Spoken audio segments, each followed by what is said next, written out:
Welcome back to another book talk with Tracy. According to my calculations, this is episode 62.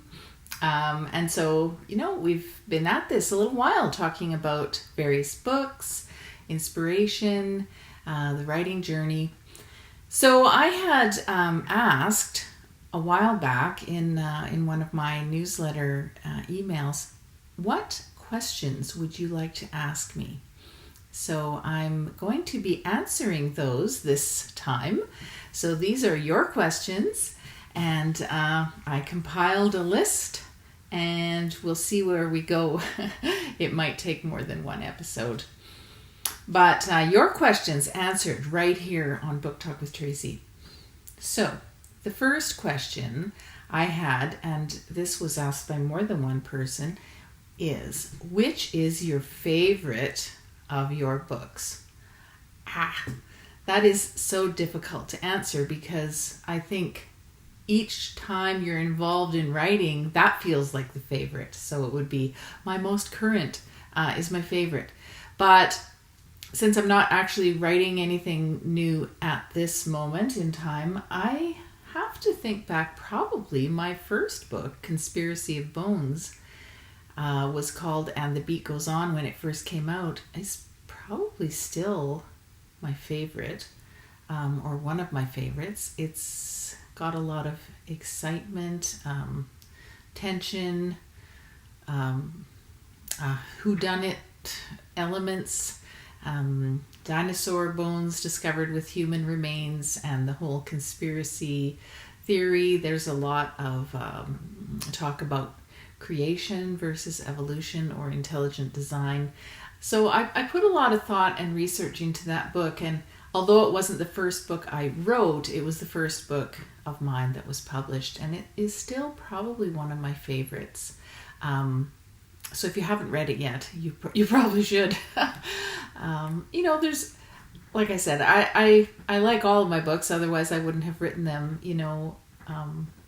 but if I had to pick one, that would probably be it. And I'm sorry to all the other children, My Mother the Man-Eater and the Neighbors series and Wind Over Marshdale. I love you all, but that was the question. So there you go.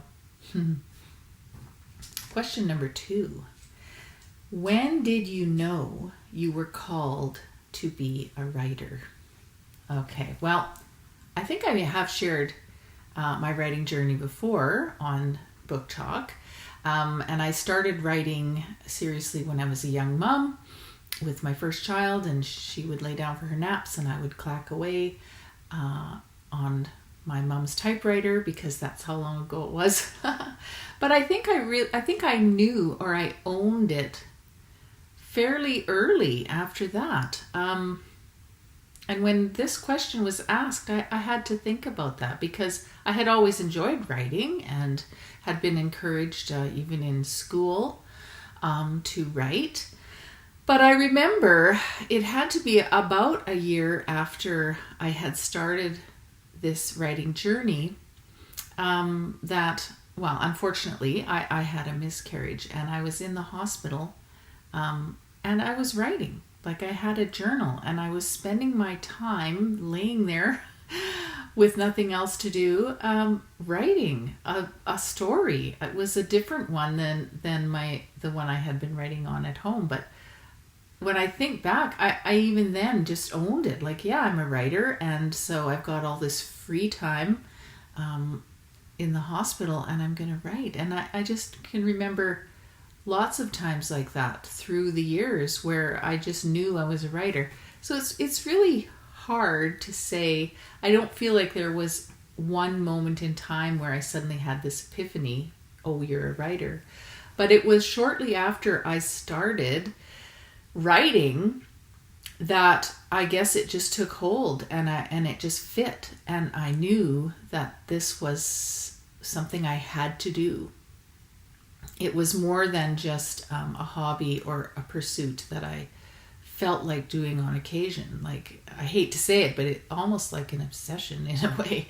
Like, this is something I did. And so I never really questioned that I was a writer. I know some writers do. They question and to call themselves writer is a difficult thing. But I think once I started writing, I knew that I was a writer because I had a very distinct sense that this is something I needed to do.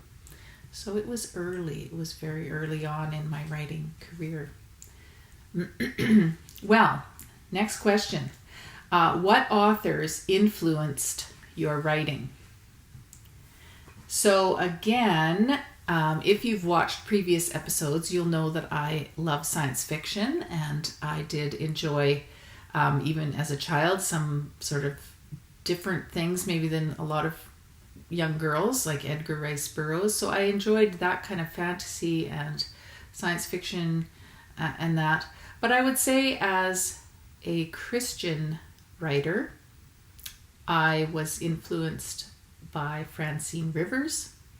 I liked the somewhat edgy, if you use that term, or the way that she is very authentic and she doesn't shy away from some difficult things. Her characters are not always, perfect, but her work always has such a deep thread of grace running through it, and I think that would be what I would want to do. In fact, just recently, a friend of mine was talking about if you had to preach one sermon for the rest of your life, she's a pastor, what would it be on? And I had to think about it, and I thought grace. It would be on grace, because that unmerited favor, the fact that God accepts us where we're at, I think that is a thread running through most of my work, my fiction for sure. So that is definitely a motivating factor. So I would have to say Francine Rivers would be one.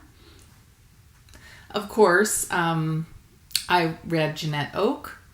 Everyone was reading her. She was such an inspiration when she first started writing, and really, it was a whole new genre. She was a real pioneer. Not only was she writing stories about pioneers, but she was a pioneer in terms of the Christian romance and historical novel goes. So I would say I would list her. And then Frank Peretti, Ted Dekker, I really admired their work a lot as well. Of course, there's so many great authors now. I mean, too many to name. But if I'm thinking about people who inspired me early on, I would say those are the names that come to mind for sure. So I can see, since I do want to keep these book talks fairly short, so that you're not overwhelmed and just skip ahead. So I think I'm going to answer the rest of the questions. I have actually 7 questions in all right here that I gleaned from my email list. And so far I've only answered 3. So we'll see if we can answer the next 4 in the next episode. You are watching Book Talk with Tracy. I am so glad you joined me. Please join me again next time for more answered questions. And check out my website, tracykrause.com. There is no E in Tracy, but there are 2 S's in Krause. I always have to say that. I've got more than 30 titles, books, plays, fiction, nonfiction. So check it out, and I will see you next time on Book Talk with Tracy. Bye for now.